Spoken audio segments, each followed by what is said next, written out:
Ito ang problema natin ngayon. Ang leader natin na doon sa Hague. Kaya ang kasabi na wala dito. Puro volunteer po ito, sir. Ako, volunteer lang din ako. Sino volunteer dito? Sino ang leader dito? Wala kayong mabigay talaga ng leader, sir. Pagpili muna ako magsalita, sir. Magsalita na ako, sir. Sir, 5 minutes, sir. 5 minutes. 5 minutes na, pasensya na po kayo. Ito po, sir. Kasi po dito, sir, hindi po kasi ito. Yeah, sandali. Sir, sige po. Sir, pwede na po ako salita. 5 minutes na, sir. Sir, ibalik nyo kasi yung leader namin para may makausap kayo. Hindi, sir, ganito, sir. Sir. Yan, Hindi, sir, ang sa akin na, sir. Hindi yung gano'n. Yung dito lang, sir, about sabihin nyo. yan kasi siya problema sa inyo. Wala kami leader kahit kinuha nyo. Ibalik nyo, sino makausapin nyo? Kami lahat, volunteer lang kami. Wala sir, pag sinabi sa inyo na nagpartisan kayo, pero ano nangyayari sa inyo? Ang inalis nyo, simpatya nyo, tingnan nyo mga mukha nyo. Nakadiretso lang kasi bawal kayo magsalita. Ano nangyayari sa inyo? Ano nangyayari balik sa inyo? Sir, may tanong po ako. May tanong ako siya, sagutin mo daw, wala maingay. Hindi dito po. Hindi kami pwede pumunta dyan. Baka dali kami sa tahig. Takot kayo. Di Takot takot kami, kayo. kuya, sandali. Kuya, sandali, may tanong lang ako. Sir, kung sakali po ba na ngayong gabi na to hanggang sa mga susunod na araw, hindi kami aalis dito, i-disperse niyo ba kami? Ano po sagot niyo, sir? Sir, wala nang batas! Gumagawa lang kayo ng dahilan para patahimikin kami! Hayaan niyo po kami, susugod na kayo? Walang ganyan na sir, pastusan yan eh. Hindi na nga kami umuusap yan sir, hayaan niyo kami, damdamin namin to!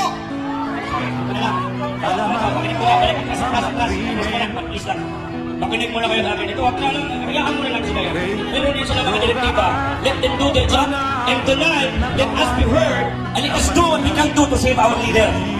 Alis kayo dyan. Huwag ka na yan, huwag ka na yan. Huwag ka. Dito, dapat tayo dito. Hayaan mo sila. Sir, ganito lang. Makinig kayo. Mga loli kayo, makinig kayo. Maniwala kayo dyan. Hindi tayo magkasya sa kulungan. Wala kasi na mapakain sa kulungan ngayon. Nakakulong, ang dami-dami. Kinitakot-takot mo tayo sa... Siguraduhan ninyo na pagkakulong kami, kaya na kami pakainin, paliguan, gamot, lahat ibigay nila yung dapat sa akin. Hindi yun, puro lang kayo reklamo. Pero maraming criminal doon, ang daming atas. Focus kayo doon. Dito na tayo, dito na tayo. Focus tayo dito.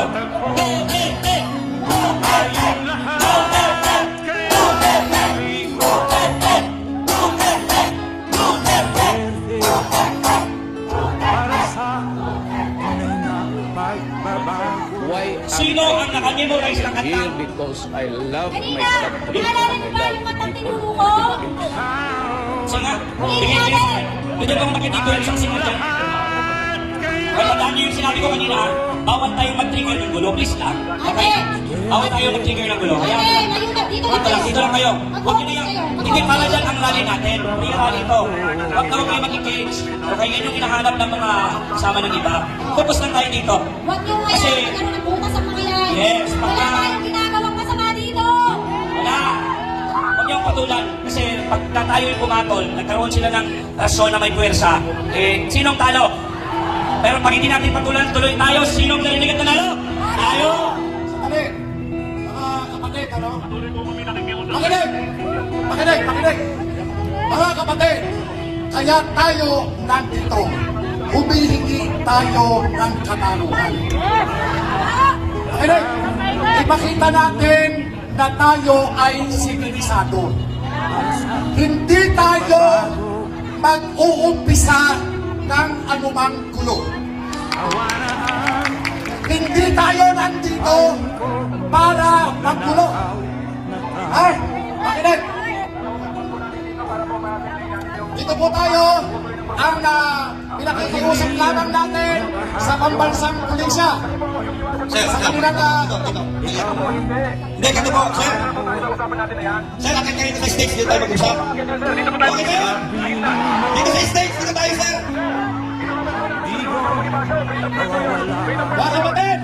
Sandali! May mga estudyante ba dyan? Marami po ano? Sandali ba? Ipakita natin na tayo ay disiplinado. Pwede ba yun? Pwede! Pwede ba? Pwede! Kaya ang atin sa mga tatandaan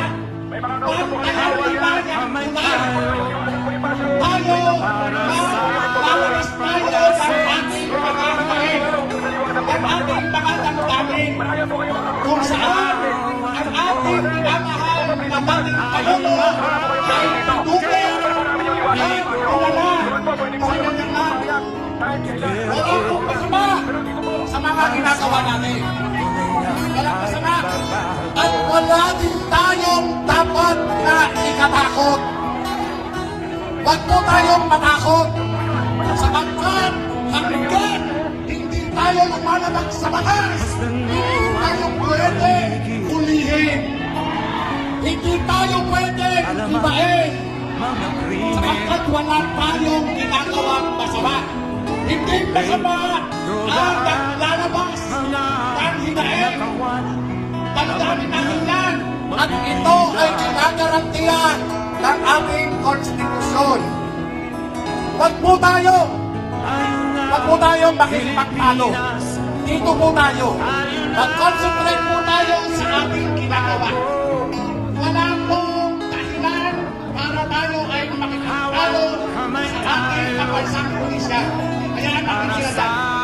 Hayaan natin sila. Okay, sige, kantahan natin sila. Eto, pakinggan nyo. Ikaw ang pag-asa. Sa'yo ang ligaya. Sa piling mo, di ko mga Pilipino ay nabuhay. Kaya, ano man ang mangyari, Why am di I kita here? Because I love my country. I love you. ipaglalaban ko ang presidente ko. Ipaglalaban ko hanggang sa dulo ng buhay ko. Duterte ang tunay na nagmamahal sa sambayan ng Pilipino.